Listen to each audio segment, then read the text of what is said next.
Seachtain na Gaeilge honadíobh, seo iad briscí donaí agus cnó pecán sáilte, agus seo iad na cóábhar aniu, siúcra, amháin, plúr agus cnó pecán sa balla is fearr sa domhan. Rinne mé an balla sin agus tá an bródú las éist.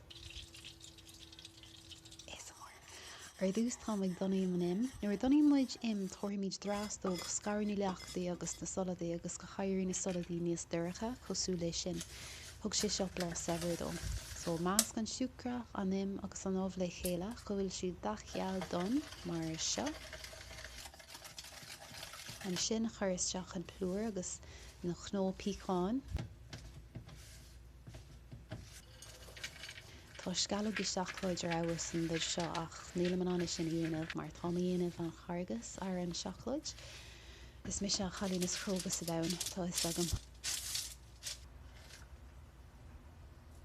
Tá salan ar na cnóna agam ceanna ach chuirm crocháin ar na brisciúí sin seo agus chuirm maidin beag ar siúl